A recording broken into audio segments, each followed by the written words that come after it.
সাহাবায়ে কেরাম আশ্চর্য হয়ে বলে, ইয়া রাসূলুল্লাহ, ইয়া হাবিবাল্লাহ, বান্দা বান্দির জন্য জান্নাত আর জাহান্নাম তো মৃত্যুর পরে, জমিনের মধ্যে আমরা জান্নাতের বাগান কোথায় পাইব? রাহমাতুল লিল আলামিন বলে, ও সাহাবায়ে কেরাম, জমিনে চলার ক্ষেত্রে হাঁটার সময়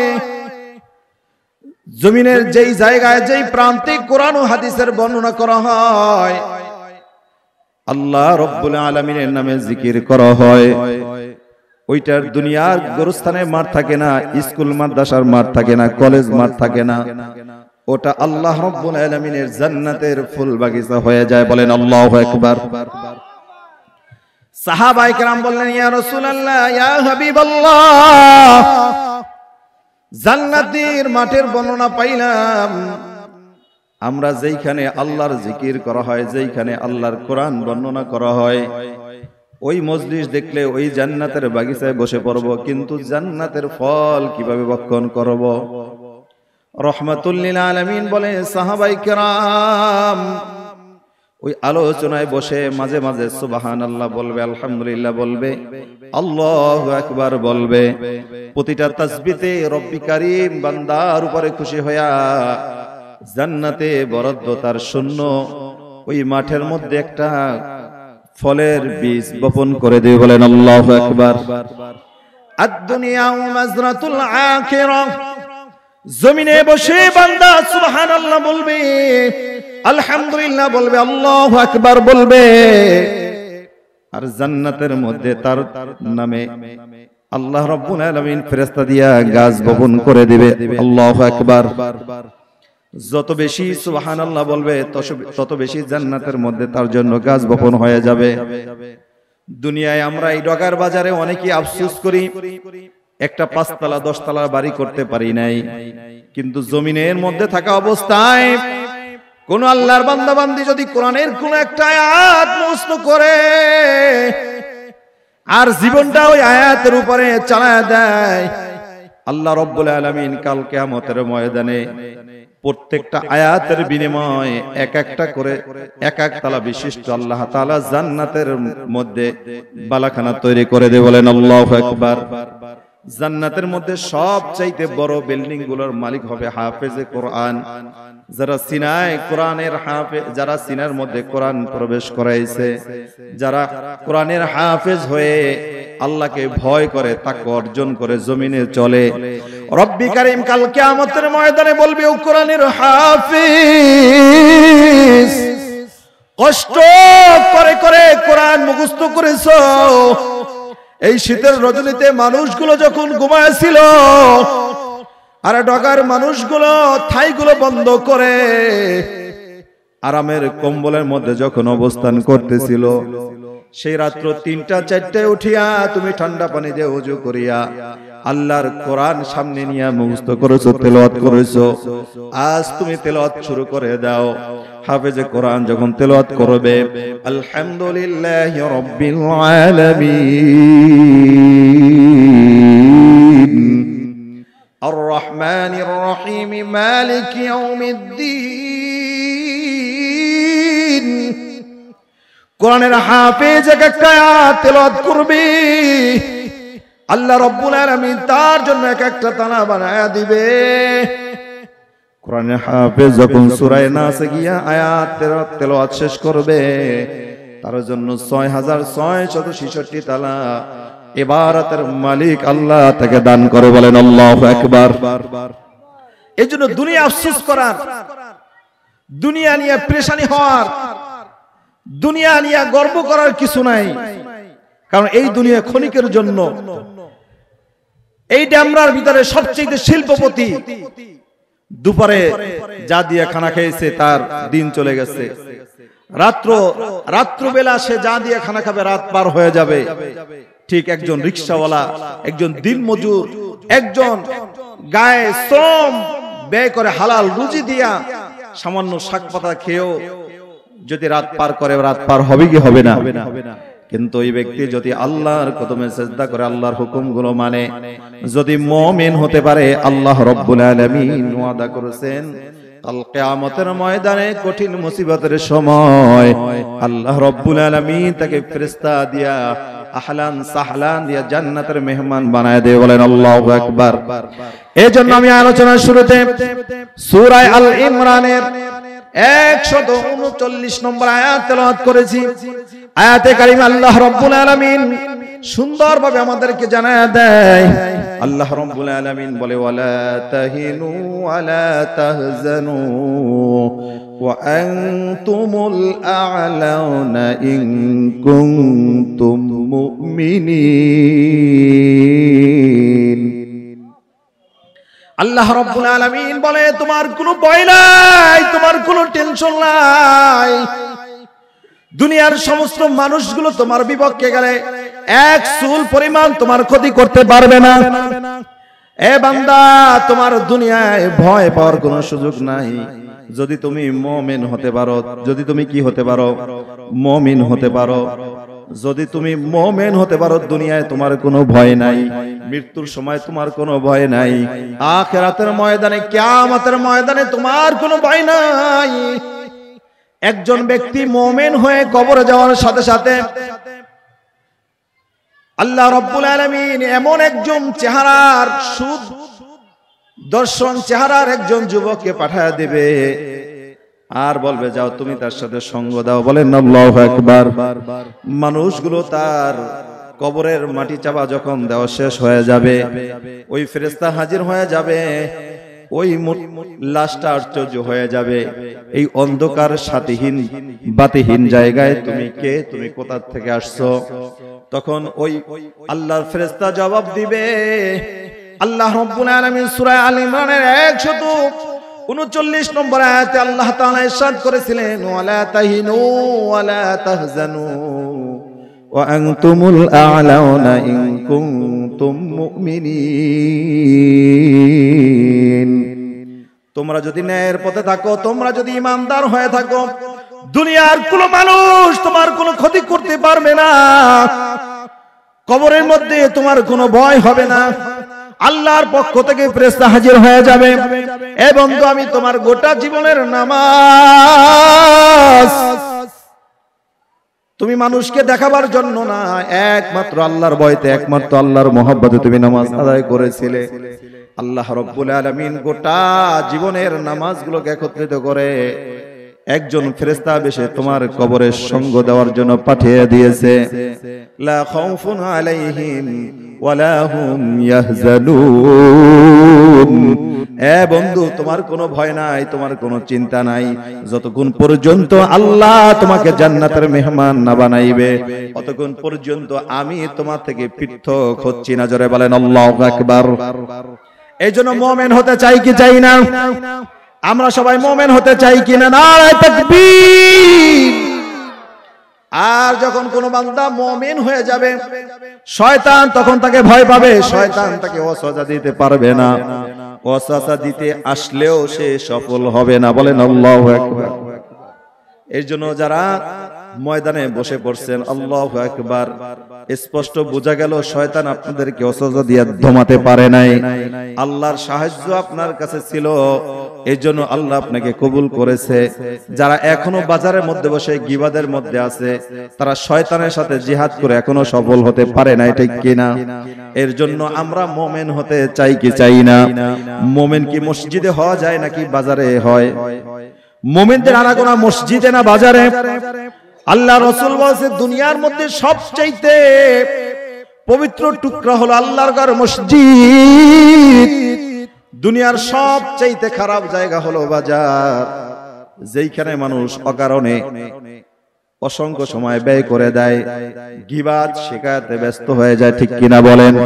এই জন্য আল্লাহ রাব্বুল আলামিন বলে ওই বাজার ছাড়ো, ওই মসজিদে চলো, জান্নাতের ময়দানে চলো, ওখানে বসো, কিছু কোরআনের আলোচনা শোনো।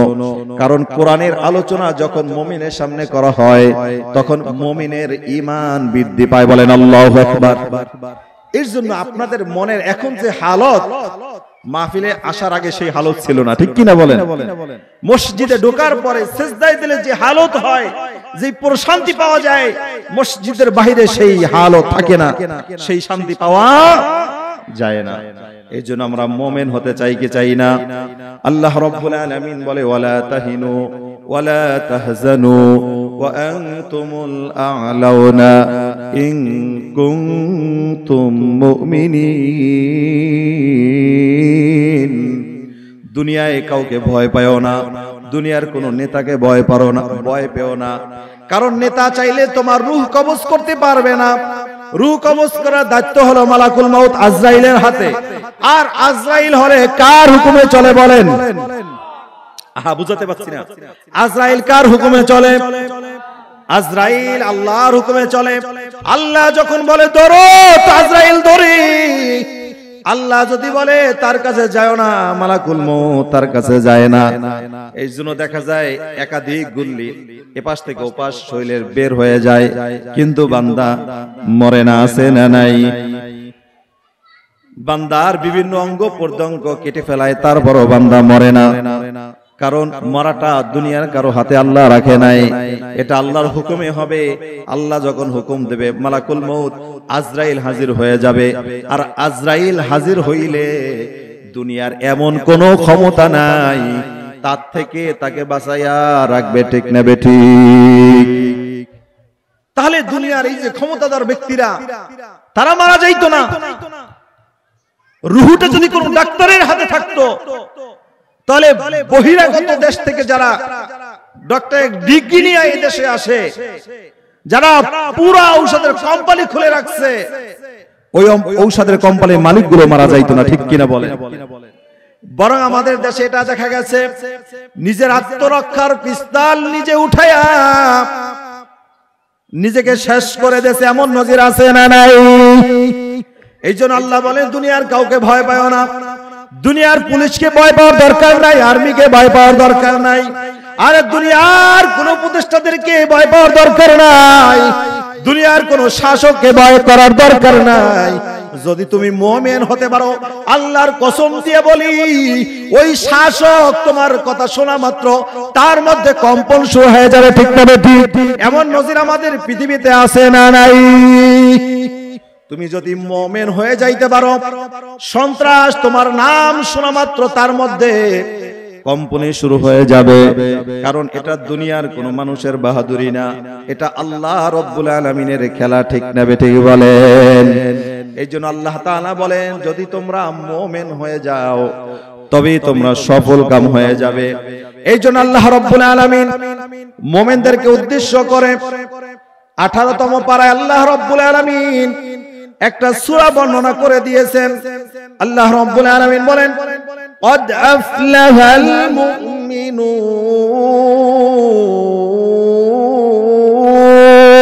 জোরে বলেন আল্লাহু আকবার।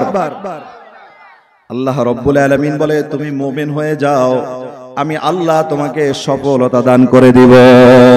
শুধু দুনিয়ায় দেব না, আখিরাতেও দিব। দুনিয়ার মানুষগুলো তোমার পিছনে ঘুরবে, দুনিয়ার নেতাগুলো তোমার পিছনে ঘুরবে। এরকম নজির আছে না নাই? তুমি মুমিন হয়ে যাও, মালাকুল মউত আজরাইল নবীর জান কবজের সময় নবীর সাথে যেই ব্যবহার করেছে, তুমি মুমিন হলে তোমার সাথেও সেই একই ব্যবহার করবে। আর তুমি যদি মুনাফিক হও, তুমি যদি কাফের হও, ওই নমরুদ, সাদ্দাত, ফেরাউনকে মালাকুল মউত যেভাবে ধরেছিল, যেইভাবে কষ্ট দিয়া দিয়া তোমাকে দুনিয়া থেকে এনেছে, আল্লাহর কসম মৃত্যুর সময় সেম কষ্ট তোমারও হতে পারে, বলেন নাউজুবিল্লাহ। এই জন্য আল্লাহ রাব্বুল আলামিন বলেন قد أفلح المؤمنون। এ মুমিনরাই সফল কাম। কি বলেছে বলেন? জোরে বলেন আল্লাহ। মুমিনরা সফল কাম, এই কথা কি বলছেন? কোনো সন্দেহ আছে? তাহলে আপনি 18 নম্বর পারা খুলেন, সূরা মুমিনুন দেখেন, আল্লাহ রাব্বুল আলামিন স্পষ্ট ভাবে বলছেন। এই কোরআন কত বছর আগে নাজিল হয়েছে? 1500 বছর আগে, 1400 বছর আগে, ঠিক কিনা বলেন? আজও পর্যন্ত এই কোরআন ঠিক আছে না নাই? আমি যে আয়াতটা বলেছি, আপনার যদি সন্দেহ হয় আপনি নিশ্চয়ই কোরআন খোলেন, দেখেন আল্লাহ রাব্বুল আলামিন এই কথাটাই এই কোরআনের 18 নম্বর পারা সূরা আল মুমিনুনের মধ্যে ইরশাদ করেছে। বলেন সুবহানাল্লাহ। এখন আমরা যদি মুমিন হতে চাই, কিভাবে মুমিন হব? আমাদেরকে আল্লাহ রাব্বুল আলামিন কোন ইবাদত বندگی করলে মুমিন হিসাবে গ্রহণ করবেন, সে কথা আল্লাহ রাব্বুল আলামিন এই সূরাটির ২য় নম্বর আয়াত আল্লাহ রাব্বুল আলামিন বলেন, আল্লাযীনা হুম ফি সালাতিহিম খাশিউন। আল্লাহ রাব্বুল আলামিন বলেন মুমিন তারাই মুমিন হতে পারবে যাদের নামাজকে, যাদের সালাতকে একমাত্র আল্লাহর জন্য আদায় করতে পারছে। কুল ইন্না সালাতি ওয়া নুসুকি ওয়া মাহইয়ায়া ওয়া মামাতি লিল্লাহি রাব্বিল আলামিন। আল্লাহ রাব্বুল আলামিন বলেন, তোমার নামাজ, তোমার রোজা, তোমার হজ, তোমার যাকাত, তোমার সমস্ত ইবাদত বندگی শুধুমাত্র কেবলমাত্র একমাত্র আমি আল্লাহ তাআলার জন্যই হতে হবে। যদি তাই হয়, আমি আল্লাহ ঘোষণা দিয়ে দিলাম আমার খাতায় তুমি মুমিন হতে পেরেছো। বলেন আল্লাহু আকবার। তাহলে মুমিন হওয়ার জন্য ১ নম্বর শর্ত কি? নামাজকে কি করতে হবে? হেফাজত করতে হবে। নামাজ আদায় করার পরে, এই যে আমরা ঈশার নামাজ আদায় করে আসছি, নামাজ শেষে নামাজীর জন্য নামাজ দোয়া করে এবং বরদোয়া করে। নামাজকে আল্লাহ রাব্বুল আলামিন ১০০ ভাগে ভাগ করা হয়েছে। কোন ব্যক্তি নামাজের মধ্যে 100 নাম্বার পাবে, কোন ব্যক্তি নামাজের মধ্যে 99 পাবে, কোন ব্যক্তি নামাজ আদায় করার 90 ভাগ সওয়াব পাবে, কোন ব্যক্তি নামাজ আদায় করার পর তার নামাজ মাত্র 50% কাউন্ট হবে, কোন ব্যক্তি নামাজ আদায় করার পর তার নামাজ শুধুমাত্র 5 নম্বরও পাবে। আবার কোন নামাজি নামাজ আদায় করবে 1 নম্বরও পাবে না, বরং নামাজ বরদোয়া করতে থাকবে, আল্লাহ তোমার যেই বান্দা বান্দি আমাকে নষ্ট করেছে, আমাকে হালাক করে দিয়েছে, বরবাদ করে দিয়েছে, আল্লাহ তুমিও তাকে হালাক করে দাও, বরবাদ করে দাও। বলে নাউজুবিল্লাহ। এই নামাজ কাল কিয়ামতের ময়দানে তার নাজাতের জন্য জারিয়া হবে না। এই নামাজ তার জন্য কিয়ামতের ময়দানে নূর হবে না। আর যেই নামাজে দাঁড়াবার আগে বলে ইন্নী ওয়াজ্জাতু ওয়াজহিয়া লিল্লাযী ফাতারাস সামাওয়াতি ওয়াল আরদা হানিফা ওয়া মা আনা মিনাল মুশরিকিন। কোরআনে আছে না নাই?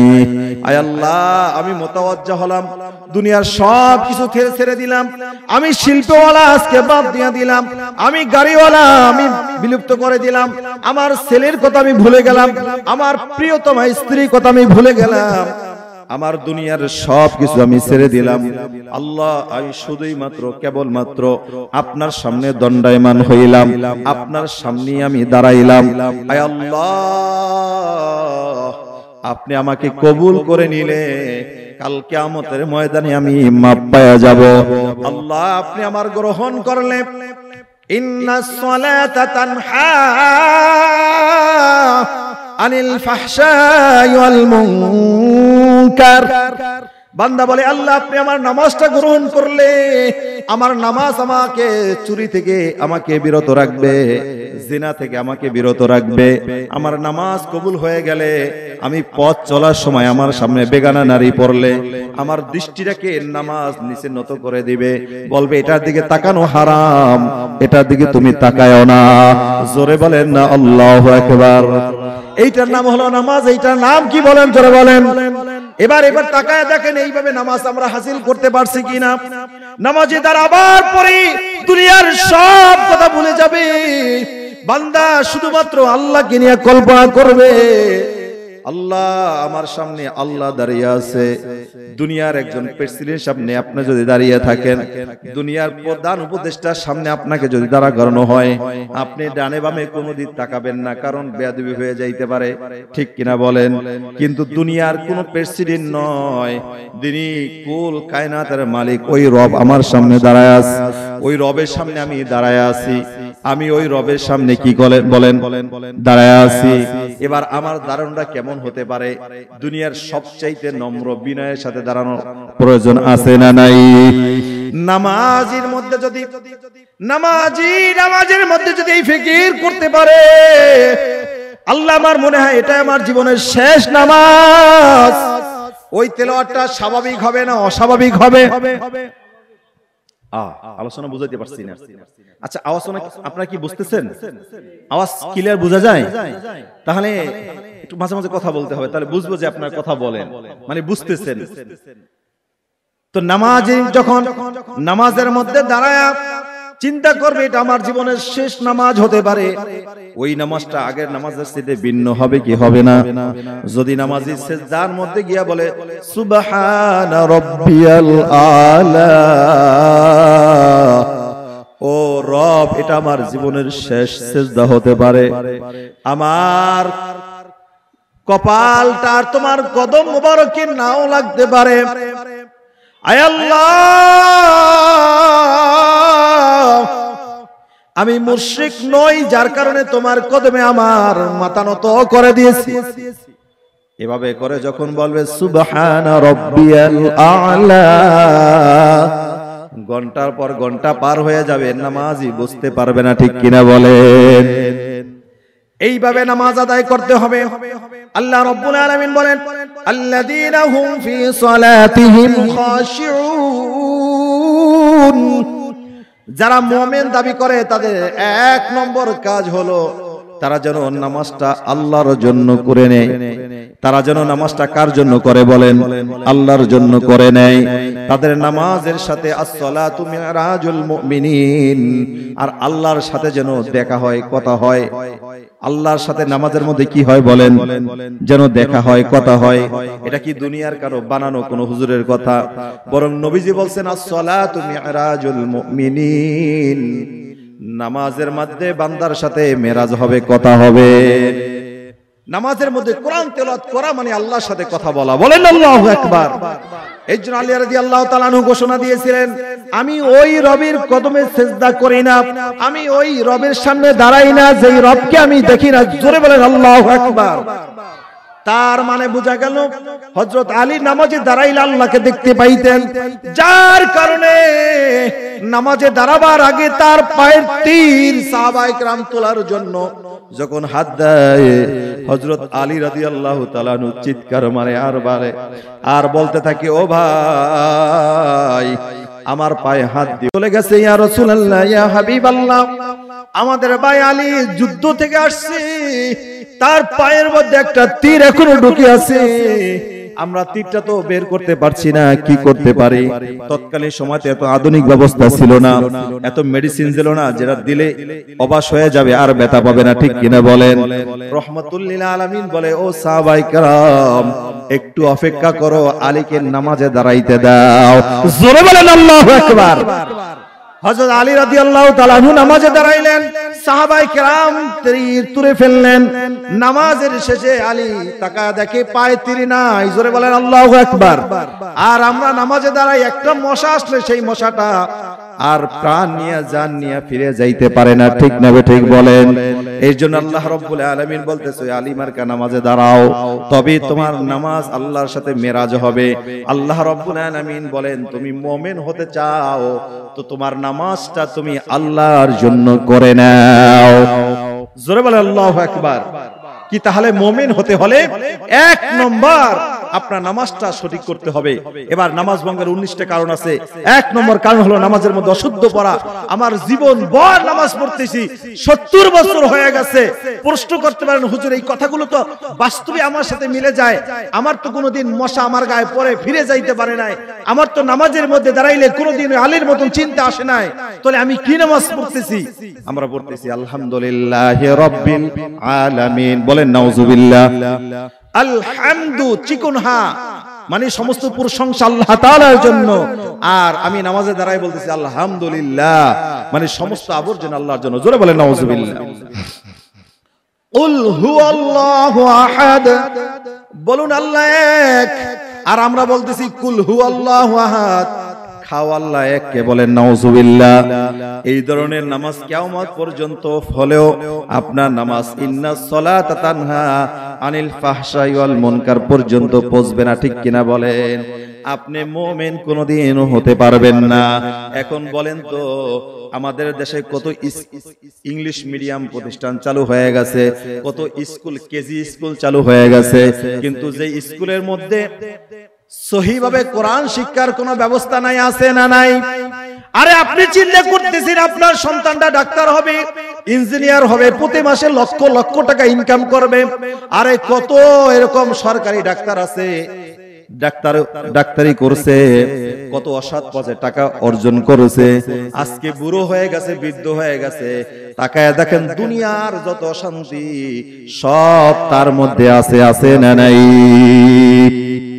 আপনার সন্তানকে ইঞ্জিনিয়ার বানাইছেন, প্রত্যেকটা পদে পদে প্রত্যেকটা সেক্টরে সেক্টরে ঘুষ খাইছে, আর 1 নম্বর কাজটা 3 নম্বর করছে। আপনি তাকায় দেখেন এরকম হাজারো ইঞ্জিনিয়ার অভাব নাই, যার বাড়ি আছে গাড়ি আছে কিন্তু ভিতরে সুখ নাই, শান্তি নাই, আছে না নাই? এই জন্য কার জন্য আপনি কি করতেছেন? বরং আপনার সন্তানটাকে কোরআন শিক্ষা দেন, সহিভাবে কোরআন পড়াইয়া ডাক্তার বানান, সহিভাবে কোরআনটা তার সিনার মধ্যে দিয়ে ইঞ্জিনিয়ার বানান। ওই ডাক্তার ঘুষ খায়া কোম্পানি থেকে বাজে ঔষধগুলো আপনার উপরে চাপায়া দিবে না। এখনকার বর্তমানে অনেক ডাক্তার আছে যারা জানেই না কাল কিয়ামতের ময়দানে অসংখ্য অগণিত খুনি হয়ে আল্লাহর আদালতে দাঁড়াবে। বলেন নাউজুবিল্লাহ। কাল কিয়ামতের ময়দানে 2 শ্রেণীর মানুষ আমল নামা পাওয়ার পর অস্বীকার করবে আর বলবে আল্লাহ এই আমল নামা আমার নয়। বলবে কেন তোমার আমল না, এই আমল নামাটা তোমার নয়। একজন দাঁড়ায়া খুশিতে বলবে আল্লাহ আমি একজন রিকশাওয়ালা ছিলাম, আমি একজন ভ্যানওয়ালা ছিলাম, আমি একজন দিন মজুর ছিলাম। আল্লাহ আমি দৈনিক 800 টাকা 500 টাকা 1000 টাকা ইনকাম করতাম, আর 100 টাকা এরকম 1000 টাকা 500 টাকা দৈনিক এরকম ব্যয় হয়ে যাইত। আয় রব্বি কারীম আমি কোনদিন হাফেজে কোরআন ছিলাম না, আমি কোরআনের হাফেজ হতে পারি নাই, কিন্তু আমার আমল নামায় শত শত কোরআনের সওয়াব। এটা মনে হয় আমাদের মাদ্রাসার মুহতামিম হাফেজ মাওলানা মেহেদি হুজুরের আমলনামা, এটা মনে হয় কারিমিয়া মসজিদের খতিব সাহেবের আমলনামা, আল্লাহ এটা মনে হয় ডকার বাজার মসজিদের খতিব সাহেবের আমলনামা, পেশ ইমাম সাহেবের আমলনামা। আল্লাহ বলবে কাল্লা বান্দা কখনো হতে পারে না। দুনিয়ার সব মানুষ ভুল করতে পারে, আমি আল্লাহ কখনো ভুল করি নাই, আমি আল্লাহর এখনো ভুল হয় নাই, আমার আল্লাহর কোনোদিন ভুল হবে না। বলেন আল্লাহু আকবার। আচ্ছা এমন যদি হয় আপনি এখানে স্বাভাবিকভাবে ভাড়াটিয়া আছেন, হঠাৎ করে একটা বাড়ির দলিল আপনার কাছে আসে, আর ওইখানে দেখতে পাচ্ছেন এইখানে 3টে ইউনিটের 10 তলা বিশিষ্ট একটা বাড়ি আপনার নামে, কিন্তু এই বাড়ি সম্পর্কে আপনি অবগত ছিলেন না, কোনোদিন জানতেন না, তখন আপনি আশ্চর্য হবেন কি হবেন না? তখন এই দলিল পেয়ে আপনি অস্বীকার করবেন। আপনি যদি মুমিন হন, না এটা আমার হতে পারে না, আমি বাড়ি কত দূরের কথা, এই শহরে 1 কাঠা জায়গা কেনার কল্পনা আমার মধ্যে কোনোদিন হয় নাই, তাহলে এই বাড়ি আমার কিভাবে হতে পারে? তাও আবার ড্যামরাবার ঢাকা 66 নং ওয়ার্ডের মধ্যে, দক্ষিণ সিটির ভিতরে, এটা কোনোদিন সম্ভব হতে পারে না। এরপর যদি বলে যে দেখেন আপনি একজন নামাজি, আপনাকে এই এলাকার একজন শিল্পপতি বড় ভালোবেসে আপনার কালচার দেখে তার পছন্দ হয়েছে, এই জন্য তার একটা বাড়ি আপনার নামে লিখে দিছে, তখন আপনি আশ্চর্য হবেন, হ্যাঁ এটা হতে পারে, এরকম হওয়া স্বাভাবিক, ঠিক কিনা বলেন? কিয়ামতের ময়দানে আল্লাহ রাব্বুল আলামিন বলবে ও রিকশাওয়ালা ও ভ্যানওয়ালা, জমিনের মধ্যে ঢাকার বাজারের মধ্যে মানুষ এটাই নামই তোমাকে চিনতো, তুমি একজন বেলাওয়ালা, তুমি একজন রিকশাওয়ালা, কিন্তু তোমার একটা সন্তান, আমি আল্লাহ তোমাকে একটা ছেলে দিয়েছিলাম, ওই ছেলেটাকে দারুল কোরআন মাদ্রাসায় তুমি ভর্তি করায় কোরআনের হাফেজ বানিয়েছিলে। বলে আল্লাহ হ্যাঁ। বলে কোরআনের হাফেজ যতবার খতম দিয়েছে, যতবার তেলাওয়াত করেছে, আমি আল্লাহ খুশি হয়ে তোমার আমলনামায় এক একটা কোরআনের তেলাওয়াতের এক একটা হরফের সওয়াব, এক এক পারার সওয়াব, এক এক খতমের সওয়াব তোমার আমলনামায় দান করে দিয়েছি। বলে আল্লাহু আকবার। বান্দা তখন খুশি হয়ে যাবে। আরেক শ্রেণী মানুষ দাঁড়ায় বলবে আল্লাহ এই আমলনামা আমার নয়, আমি কোনোদিন জিনা করা তো দূরের কথা, জিনার পরিকল্পনাও করি নাই, আল্লাহ আমার আমল নামায় হাজার হাজার জেনার সব জেনার গুনাহ, দর্শনের গুনাহ, চুরির গুনাহ, ডাকাতির গুনাহ, আল্লাহ এটা তো আমার দ্বারা কোনোদিন হয় নাই। আল্লাহ রাব্বুল আলামিন বলবে দুইটা কোয়ালিটি তোমার আমল নামায়, তোমার আজকের এই আমল নামাইগুলো যোগ হয়ে গেছে। একটা হলো তোমার মধ্যে আল্লাহ রাব্বুল আলামিন এমন একটা ফিঙ্গার দিয়েছে, এটাকে দিয়ে তুমি মানুষকে সমর্থন করাইছো। তোমার সমর্থন পায় একজন এমপি হয়েছে, মন্ত্রী হয়েছে। ওই এমপি মন্ত্রী পাওয়ার পাইয়া যত জিনা করেছে, যত আকাম করেছে, তার প্রত্যেকটা অংশ তোমার আমল নামায় জমা হয়ে গেছে। বলেন নাউজুবিল্লাহ। আল্লাহ রাব্বুল আলামিন বলবে আমি আল্লাহ তোমাকে ডাক্তার বানাইছিলাম, জেনের ক্ষমতা দিয়েছিলাম, কলমের ক্ষমতা দিয়েছিলাম। এই কলম দিয়া অকারণে একাধিকবার ঔষধ দিয়া এক একটা মানুষকে মৃত্যুর পথে দাবিত করে দিয়েছো, তার শরীরের মধ্যে বিষ বপন করায় দিয়েছো। এই জন্য এই আমল নামাটা অন্য কারো নয়, এই আমল নামাটা হলো তোমার। বলেন নাউজুবিল্লাহ। এই জন্য কাল কিয়ামতের ময়দানে অসংখ্য ডাক্তাররা খুনি হয়ে আল্লাহর আদালতে উঠবে। বলেন নাউজুবিল্লাহ। এই জন্য আপনার ছেলেটাকে যদি কোরআনের হাফেজ বানায়া, আলেম বানায়া, ডাক্তার বানাইতে পারেন, ইঞ্জিনিয়ার বানাইতে পারেন। আমাদের মসজিদের সভাপতি সাহেবের দুই ছেলে, বড়জন কোরআনের হাফেজ এবং সে ডাক্তার হয়ে গেছে, দ্বিতীয়জন কোরআনের হাফেজ আবার অনার্স করতেছে। বলেন আলহামদুলিল্লাহ। এই জন্য হাফেজ হওয়ার পর যদি ডাক্তার হয়, যদি ইঞ্জিনিয়ার হয়, যদি ব্যারিস্টার হয়, যদি উকিল হয়, তার পরিকল্পনা সঠিক হবে কিনা বলেন? দুনিয়াও পাওয়া যাবেন, আখিরাতও পাওয়া যাবেন। এই জন্য আল্লাহ রাব্বুল আলামিন বলতেছেন ওই দুই শ্রেণীর মানুষ আমল নামা পাওয়ার পর অস্বীকার করবে আর বলবে আল্লাহ এই আমল নামাটা আমারও নয়। বলে কেন নয়? বলে এই যে আমার আমল নামায় কত নেশা করার গুনাহ, মদ খাওয়ার গুনাহ, গাঁজা খাওয়ার গুনাহ, নারী নিয়ে আড্ডা দেওয়ার গুনাহ, আল্লাহ এটা তো আমি কোনোদিন করি নাই। আল্লাহ রাব্বুল আলামিন বলবেন ও বান্দা, আমি আল্লাহ তোমাকে একটা সম্পদ দান করেছিলাম, ছেলে, এটা আল্লাহর একটা নিয়ামত। একাধিক সন্তান এটা আল্লাহর নিয়ামত, মেয়ে একটা আল্লাহর নিয়ামত। কিন্তু তোমার এই নিয়ামতটাকে তুমি সঠিক পথে পরিচালিত করতে পারো নাই। তোমার সন্তানটা গাঁজাখোর হয়ে গেছে, ইয়াবাখোর হয়ে গেছে, তোমার সন্তানটা সন্ত্রাসী হয়ে গেছে, সন্ত্রাসী করে এসে তোমার পাতিলের খানা খেয়েছে। এমন দৃশ্য আছে না নাই? আল্লাহ বলেন এই জন্য তাদের গুনার একটা অংশ তোমার আমল নামায় এড হয়ে গেছে, জমা হয়ে গেছে। বলেন নাউজুবিল্লাহ। এই জন্য আল্লাহ রাব্বুল আলামিন বলেন আল্লাযীনা হুম ফি সালাতিহিম খাশিউন। সূরা আল মুমিনের মধ্যে বলেন দ্বিতীয় নম্বর আয়াতে আল্লাহ তাআলা বলেন মুমিন তো ওই ব্যক্তি যার নামাজকে আল্লাহর জন্য যথাযথভাবে করতে পারছে, আর ওই নামাজ তার জাগতিক সমস্ত খারাপ কাজ থেকে তাকে ফিরাইয়া রাখছে। বলেন সুবহানাল্লাহ। আল্লাযীনা হুম ফি সালাতিহিম খাশিউন। এরপর আল্লাহ রাব্বুল আলামিন বলেন ওয়াল্লাযীনা হুম আনিল লাগবি মুরিদুন। আল্লাহ রাব্বুল আলামিন তৃতীয় নম্বর আয়াতে বলেন দ্বিতীয় নম্বর মুমিন ওই ব্যক্তি আল্লাযীনা হুম, নিশ্চয়ই যারা তার অনর্থক কাজ থেকে নিজেকে সংযত রাখছে, অনর্থক কথা বলা থেকে নিজেকে হেফাজত করছে, অর্থাৎ অনর্থক কাজ আর কথা থেকে যারা ভিন্ন থাকতে পারছে, তারা হলো আল্লাহর ঘোষিত দুই নম্বরে মুমিনের সিফাত। বলেন সুবহানাল্লাহ। এবার একটু প্রশ্ন করে দেখেন তো, আমরা কি অনর্থক ভাবে অনর্থক কাজ থেকে আমরা ফিরে থাকতে পারি কিনা? অনর্থক কাজ কিভাবে আছে? যে একটা কাজ যেটা করলে কোনো সওয়াব নাই, গুনাহ হতে পারে, এরকম কাজ আছে না নাই? ওই কাজ থেকে সে ফিরে থাকতে পারে নাই। যেমন দেখেন এখনো সামনে অনেকে এত সুন্দর কথা বলার পরেও অনর্থক দোকানের সামনে দাঁড়িয়ে আছে, কোনো কাজ নাই, কোনো তাড়াহুড়া নাই, কোনো কেনাকাটা নাই, জাস্ট শয়তানে তাকে ঝুঁকায় রাখতে সে দাঁড়ায়। এটা হলো অনর্থক কাজ। অনর্থক কথা বলা, গালি দেওয়া অনর্থক, গীবাত করা অনর্থক, পরনিন্দা করা অনর্থক, মানুষকে জবান দিয়া বিভিন্ন কথা বলে কষ্ট দেওয়া অনর্থক, এরকম অনর্থক কথা এবং কাজ দিয়া যারা নিজেকে সংযত রাখতে পারবে, আল্লাহ রাব্বুল আলামিন বলেন তারা হলো 2 নম্বরে মুমিন। বলেন না সুবহানাল্লাহ, আরো জোরে বলেন না সুবহানাল্লাহ।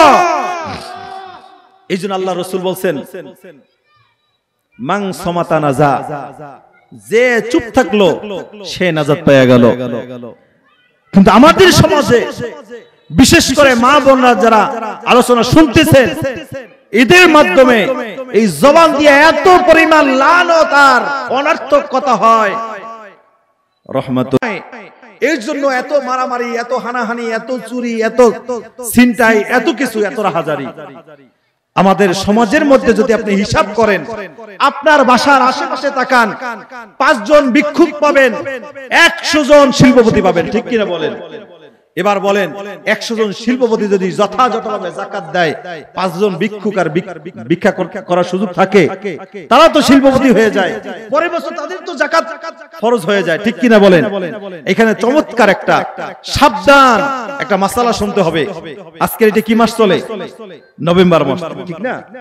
হ্যাঁ, এই মাসে আপনার যাকাত আদায় করার মতো নিসাবের মালিক হয়ে গেছেন, আবার এই মাসেই আপনার যাকাত ফরজ হয়ে গেছে।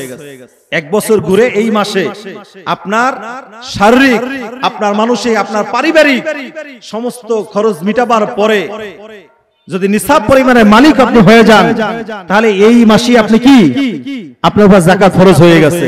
এখন আপনি যদি চিন্তা করেন রমাদান তো আর সামনে 2-3 মাস পরেই, রমাদানে একসাথে দিব, আল্লাহ না করুক এই রমাদানের আগে যদি আপনি ইন্তেকাল করেন, আল্লাহর এই ফরজ হুকুম, এই যাকাত লঙ্ঘন করার কারণে আপনি আল্লাহর কাঠগড়ায় দাঁড়াইতে বাধ্য। বলেন নাউজুবিল্লাহ।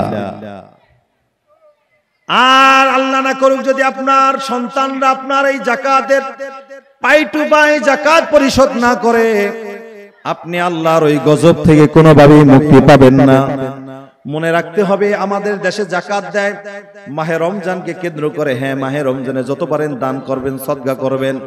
হ্যাঁ, যদি আপনি নিসাবের মালিক রমজানে হন, আপনি রমজানেই যাকাত দেন, সমস্যা নাই।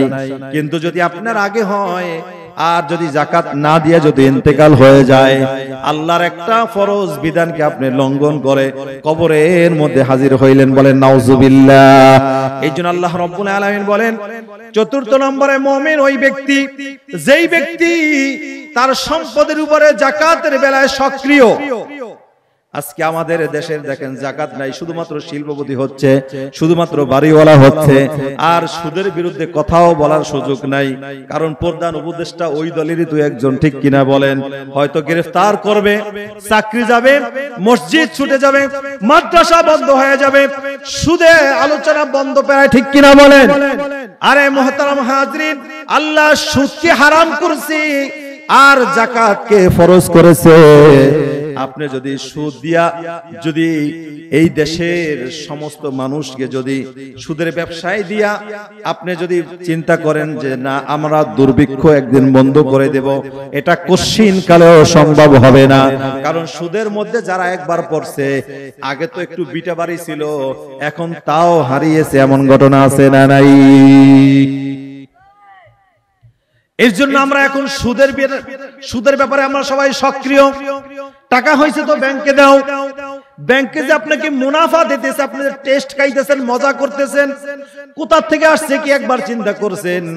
সেও তো সুদের সাথে জড়িত আছে, কোনো না কোনো ভাবে আপনি সুদের সাথেই আছেন, ঠিক কিনা বলেন? এই জন্য আল্লাহ রাব্বুল আলামিন বলেন, ও হাজী সাহেব, 1000 বার হজ করতে পারো, যতক্ষণ পর্যন্ত পুরোপুরি সুদ থেকে তুমি মুক্ত না হবে, যতক্ষণ পর্যন্ত তুমি যাকাতের বেলায় সক্রিয় না হবে, ততক্ষণ পর্যন্ত তুমি মুসলমান হতে পারো, হাজী সাহেব হতে পারো, তুমি মসজিদের সভাপতি হতে পারো, কিন্তু আমার আল্লাহর আদালতে তুমি প্রকৃত মুমিন হতে পারো না, ঠিক কিনা বলেন? কারণ আল্লাহ রাব্বুল আলামিন বলেছেন 4 নম্বরের শর্ত হলো তাকে যাকাতের বেলায় সক্রিয় হতে হবে। বলেন আল্লাহু আকবার। আল্লাহ রাব্বুল আলামিন বলেন, ওয়াল্লাযীনা হুম লিফুরুজিহিম হাফিজুন, পঞ্চম নম্বরে মুমিন হলো ওই ব্যক্তি যারা তাদের লজ্জাস্থানকে আল্লাহর ভয়ে হেফাজত করেছে। জোরে বলেন আল্লাহু আকবার। কার ভয়ে? আল্লাহর ভয়েতে। আজকে লজ্জাস্থান হেফাজত আমাদের অনেক হাজী সাহেবদের নাই, অনেক আলেমদেরও নাই, অনেক ইমামদেরও নাই, ঠিক কিনা বলেন? ইমাম সাহেব ইমামতি করতেছে, বক্তা সাহেব চিল্লায় চিল্লায় মানুষকে বুঝাইতেছে, কিন্তু কোনো না কোনো কারণে কোনো দিক থেকে তার হয়তোবা কন্যার হোক অথবা আত্মীয় স্বজন হোক, তারা এরকম বেপরোয়া ভাবে চলতেছে, তাদের লজ্জাস্থানকে তারা ওপেন করে দিয়েছে। বলে নাউজুবিল্লাহ। এই আওয়াজ তো বাইরে যাচ্ছে, ঠিক না? মা বোনরা শুনতে পাচ্ছে না? এ আল্লাহর গোলামেরা, ও পর্দার মা বোনেরা, আপনি কার জন্য আপনি সুদর্শন চেহারাকে ঘুরাইতেছেন? আপনি কাকে রাস্তার মধ্যে দেখাচ্ছেন? আপনি বেহায়া হয়ে দাউস হয়ে রাস্তার মধ্যে বাজারের মধ্যে আসছেন, আপনি কি অর্জন করছেন? ও মা, আপনি কি জানেন আপনি দাউস হওয়ার কারণে আপনার দিকে যত যুবক গুনার কল্পনায় তাকাবে, প্রত্যেকটা তাকানিতে কাল কিয়ামতের ময়দানে ও মা ও বোন, আপনি জিনাকারী হিসাবে আল্লাহর আদালতে আপনার পরিচয় হয়ে যায়। বলে নাউজুবিল্লাহ। ও হাজী সাহেবরা, ও সভাপতি মহোদয়রা, ও নামাজি সাহেবরা, আমরা মনে করি আমরা 5 ওয়াক্ত নামাজ পড়ি, আমি তো হজ করে আসছি, আমি তো তাসবিহ আদায় করি। এই শহরের মধ্যে অনেক হাজী সাহেবদেরকে পাওয়া যাবে যাদের 5 ওয়াক্ত নামাজ মিস হয় না, কিন্তু তার রূপবতী মেয়েটা অথবা নাতনিটা বেপরোয়া হয়ে রাস্তায় চলতেও দ্বিধা করে না, আছে না নাই? হাজী সাহেবের সামনে দিয়ে চলে যায় আর হাজী সাহেব দোয়া করে দেয়। বলেন নাউজুবিল্লাহ। এরকম দৃশ্য আছে না নাই? কাল কিয়ামতের ময়দানে এই ব্যক্তিকে আল্লাহর আদালতে জবাবদিহিতা করতে হবে। এইজন্য আল্লাহ রাব্বুল আলামিন বলেছেন, অবশ্যই ওয়াল্লাযীনা হুম লিফুরুজিহিম হাফিজুন, তোমাদের লজ্জাস্থানকে তোমরা হেফাজত করো। যারা লজ্জাস্থানকে হেফাজত করতে পারবে তারা মুমিনের মধ্যে অন্তর্ভুক্ত হতে পারবে। এর কথা কে বলেছে? জোরে বলেন আল্লাহ। এর জন্য পর্দা শুধু মহিলাদের জন্য তা না, আমাদেরও পর্দা আছে। আপনি যেই সুরতে বাসায় থাকতে পারবেন, ওই হালতে আপনি রাস্তায় বের হতে পারবেন না। কারণ আপনি সুদর্শন একজন যুবক, আপনি রাস্তায় চলতেছেন, আপনার দিকে তাকায় যদি একজন নারী গুনার পরিকল্পনা করে, আপনিও জিনাকার হিসাবে কাল কিয়ামতের ময়দানে আল্লাহর আদালতে দাঁড়াবেন। এইজন্য সাবধান, খবরদার। আল্লাহ রাব্বুল আলামিন আমাদের লজ্জাস্থানকে হেফাজত করার তৌফিক দান করে, বলেন আমিন। এবার লজ্জাস্থান হেফাজতের মাধ্যম দুইটা। এক হলো বাহ্যিক, উপারগতভাবে আপনাদের নারীদেরকে আপনারা পর্দার বিধানগুলো শোনাবেন, শাস্তিগুলো শোনাবেন, আর নিজেদের লজ্জাস্থানকে আমরা কি করব? জিনা থেকে মুক্ত রাখব। এই আয়াতে কারিমার সাথে সূরা আল ফুরকানের ৭০ নম্বর আয়াতে একটা আয়াত আসছে। আল্লাহ রাব্বুল আলামিন বলেন, ইল্লা মান তাবা আমিনা ওয়া আমিলা আমালান সালিহা। এই আয়াতের তাফসীরের মধ্যে আসছে, হযরত আবু হুরায়রা রাদিয়াল্লাহু তাআলা আনহু বর্ণনা করেন। কে বর্ণনা করে? জোরে বলেন। হযরত আবু হুরায়রা রাদিয়াল্লাহু তাআলা আনহু বর্ণনা করেন, হযরত আবু হুরায়রা রাদিয়াল্লাহু তাআলা আনহু একদিন ঈশার নামাজ আদায় করে বাসার মধ্যে চলে গেছে। নবীজির সুন্নাত হলো ঈশার নামাজের সাথে সাথে ঘুমায়ে পড়েন, আর শেষ রাতে উঠে আল্লাহর সাথে, প্রভুর সাথে সম্পর্ক করেন। আর আমাদের কালচার এমন হয়ে গেল, আমরা যত পারি শেষ রাতে ঘুমাবো, আর শেষ রাতে নাক টেনে আরাম করে মজা করে ঘুমাবো, ঠিক কিনা বলেন? জুমার নামাজ আগামী দিন দেখবেন প্রত্যেকটা মসজিদে শহরের একবারে কানায় কানায় মুসল্লি, মসজিদে জায়গা দেওয়া যায় না, কিন্তু আগামীকালকে ফজরের নামাজে দেখবেন ওই মসজিদেই 1 কাতার 2 কাতার 3 কাতার, ঠিক কিনা বলেন? তাহলে জুমার দিনে এই মুসল্লি কি আসমান থেকে ফেরেশতা আসছে? কোথা থেকে আসছে? এই মহল্লারই ছিল, ঠিক কিনা? এরা এই আজকে রাত্র শেষ পর্যন্ত মোবাইল টিপে টিপে বিভিন্ন রকম অনলাইন অফলাইনে গুনাহ করে করে রাত পার করবে, ফজরের নামাজে নাক টেনে ঘুমাবে, আছে না নাই? সূরা ফুরকানের 70 নম্বর আয়াতের তাফসীরের মধ্যে এসেছে, হযরত আবু হুরায়রা রাদিয়াল্লাহু তাআলা আনহু বর্ণনা করেন, হযরত আবু হুরায়রা রাদিয়াল্লাহু তাআলা আনহু ইশার নামাজ পড়ে বাসার দিকে চলে গেছেন, ঘুমাবেন বলে। ইতিমধ্যে তার বাড়ির আঙ্গিনায় ঢোকার পরেই বাসার একেবারে কাছাকাছি দরজার সামনে একজন যুবতী মহিলা সে দাঁড়ায় আছে। হযরত আবু হুরায়রা রাদিয়াল্লাহু তাআলা আনহু ওই দিনে ওই রজনীতে তিনি ছাড়া তার ঘরের মধ্যে আর কোনো মানুষ ছিল না, তারা সবাই অন্যথায় বেড়াতে গেছে, এমন হয় কি হয় না। এই বাড়ির মধ্যে শুধু আবু হুরায়রা একা। আবু হুরায়রা ডানে বামে আর তাকায় নাই, চট করে বাসার মধ্যে গিয়া দরজা নক করে আল্লাহকে ডাকতেছে আর বলে, আল্লাহ, দুনিয়ার সবচাইতে বড় ফিতনা হলো নারীর ফিতনা, ঠিক কিনা বলেন?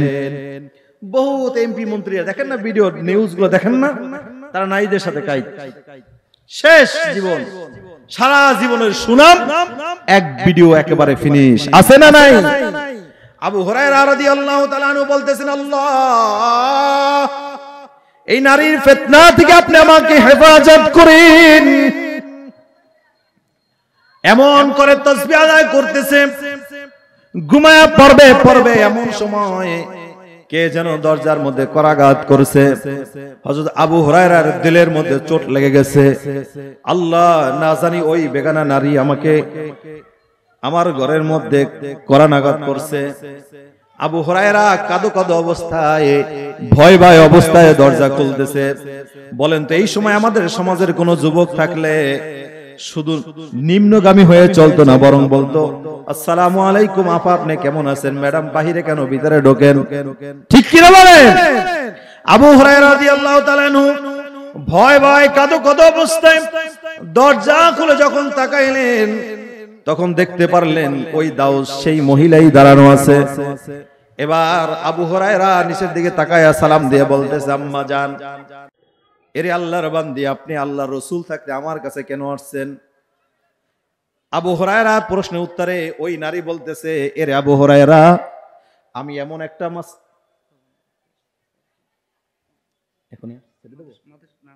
আচ্ছা ঠিক আছে। আবু হুরায়রা রাদিয়াল্লাহু তাআলা আনহু যখন প্রশ্ন করলেন, আল্লাহর রাসূল থাকতে আপনি আমার কাছে কেন মাসালার জন্য আসছেন? স্বাভাবিক ডগায় খতিব সাহেবকে বাদ দিয়ে যখন একজন খাদেমের কাছে একজন মাসালা জিজ্ঞাসা করতে আসে, তখন একটা প্রশ্ন জাগে কি জাগে না? এবার ওই মহিলা বলতেছে, ওরে আবু হুরায়রা, আমি একটা এমন গোপন মাসালা জানার জন্য আসছি, যেই মাসালা নবীর সামনে পেশ করার জন্য আমি সাহস রাখি নাই। আবু হুরায়রা রাদিয়াল্লাহু তাআলা আনহু ক্ষিপ্ত হয়ে গেলেন, বলেন আপনার মাসালা, দ্রুত বলেন আপনার প্রশ্ন কি?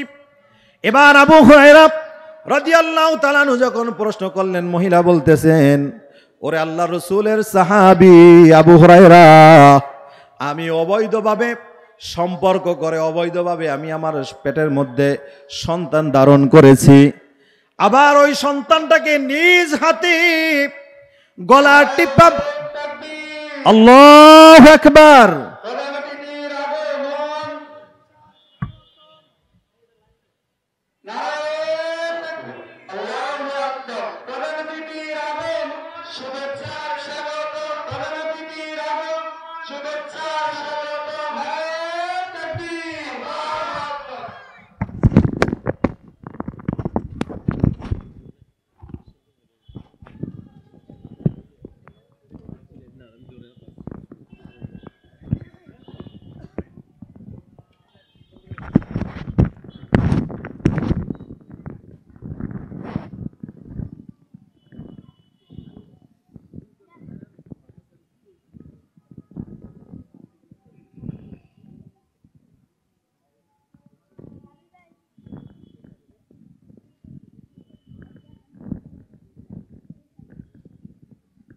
আলহামদুলিল্লাহ, আমাদের প্রধান মেহমান ইতিমধ্যেই মঞ্চে উপস্থিত হয়েছেন। উনি কিছুক্ষণের মধ্যেই মূল্যবান আলোচনা পেশ করবেন। তার আগে কণ্ঠরাগ শিল্পী গোষ্ঠী থেকে যৌথভাবে গজল পরিবেশন করবেন কণ্ঠদা শিল্পী গোষ্ঠী। আমি তাদেরকে আহ্বান করব। على زمان